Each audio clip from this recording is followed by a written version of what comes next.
MC news live കൊച്ചിയിലേക്ക് സ്വാഗതം. ഈ വാർത്തകൾ നിങ്ങൾക്കായി അവതരിപ്പിക്കുന്നത് Leotech Solar Solutions, powered by Mayil Food Stuffs, Mookkannoor, City Tower, City Wear and City Shoes, Angamaly and Cochin Kalabhavan Angamaly franchise. Operation സിന്ദൂറിന് പിന്നാലെ ഇന്ത്യ പാക് സൈനികതല ചർച്ച ഇന്ന് ഉച്ചയ്ക്ക് 12 മണിക്കാണ് ചർച്ച. വെടിനിർത്തൽ നിലവിൽ വന്ന ശേഷമുള്ള സാഹചര്യങ്ങൾ ചർച്ച ചെയ്യും. വെടിനിർത്തൽ ധാരണയ്ക്ക് ശേഷം അതിർത്തി ഗ്രാമങ്ങൾ സാധാരണ നിലയിലേക്ക് മടങ്ങുകയാണ്. ജമ്മുവിലും പഞ്ചാബിലും ഉൾപ്പെടെ കരുതലിന്റെ ഭാഗമായി ഇന്നലെ ബ്ലാക്ക് ഔട്ടുകൾ പ്രഖ്യാപിച്ചിരുന്നു.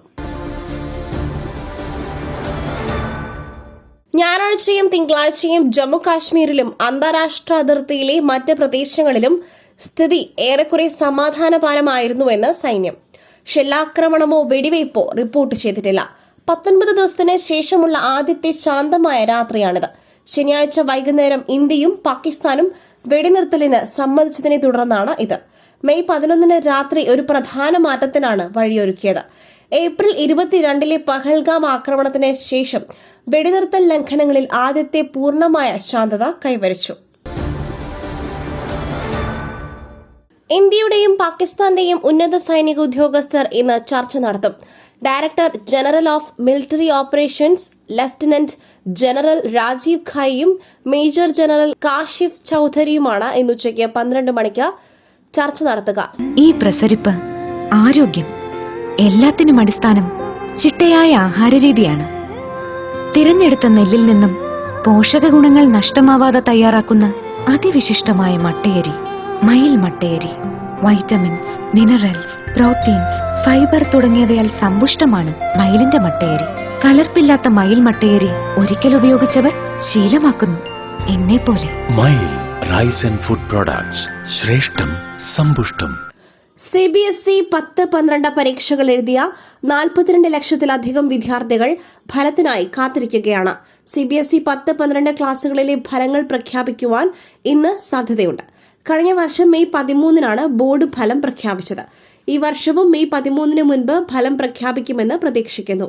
എന്നാൽ central board of secondary education ഔദ്യോഗികമായി ഒരു പ്രഖ്യാപനവും നടത്തിയിട്ടില്ല. ഫലം പ്രഖ്യാപിച്ചതിന് ശേഷം വിദ്യാർത്ഥികൾക്ക് ഔദ്യോഗിക വെബ്സൈറ്റ് cbseresults.nic.in സന്ദർശിച്ച് CBSE 10-12 ക്ലാസുകളിലെ ഫലങ്ങൾ ഡൌൺലോഡ് ചെയ്യുവാൻ കഴിയും.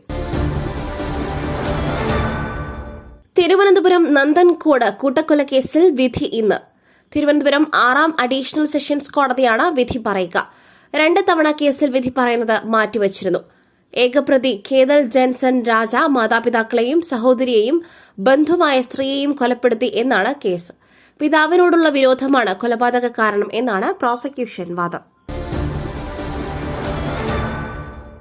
ബംഗ്ലാദേശിൽ മുൻ പ്രധാനമന്ത്രി ഷെയ്ഖ് ഹസീനയുടെ പാർട്ടിയായ അവാമി ലീഗിനെ നിരോധിച്ച മുഹമ്മദ് യൂനുസിന്റെ നേതൃത്വത്തിലുള്ള ഇടക്കാല സർക്കാർ ഭീകരവിരുദ്ധ നിയമപ്രകാരമാണ് അവാമി ലീഗിനെ നിരോധിച്ചത്.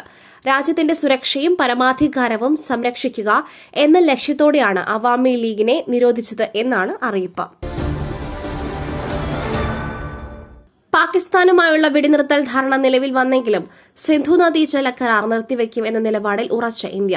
പഹൽഗാം ആക്രമണത്തിന് പിന്നാലെ സിന്ധു നദീജല കരാർ ഇന്ത്യ മരവിപ്പിച്ചിരുന്നു. ഈ നടപടി തുടരും എന്നാണ് ഉന്നത വൃത്തങ്ങളിൽ നിന്നും ലഭിക്കുന്ന സൂചന. DGMO തലത്തിലുള്ള ചർച്ചകൾ മുന്നോട്ടു പോകേണ്ടതുണ്ട് എന്നും വൃത്തങ്ങൾ അറിയിച്ചു. രക്തവും വെള്ളവും ഒന്നിച്ചൊഴുകില്ല എന്നാണ് ഇന്ത്യയുടെ നിലപാട്. വിദ്യാഭ്യാസ വകുപ്പിന് ലഭിക്കേണ്ട 1500 കോടി രൂപ കേന്ദ്ര സർക്കാർ നിഷേധിക്കുന്നതായി മന്ത്രി വി ശിവൻകുട്ടി. PM ശ്രീ ധാരണാപത്രം ഒപ്പുവയ്ക്കാത്തതിനാലാണ് ഫണ്ട് തടഞ്ഞുവെക്കുന്നതെന്നും ദേശീയ വിദ്യാഭ്യാസ നയം അംഗീകരിപ്പിക്കുവാനുള്ള സമ്മർദ്ദതന്ത്രത്തിന്റെ ഭാഗമാണിതെന്നും മന്ത്രി കുറ്റപ്പെടുത്തി. മറ്റൊരു വാർത്തയുമായി കണ്ടുമുട്ടുന്നതുവരെ നന്ദി, നമസ്കാരം.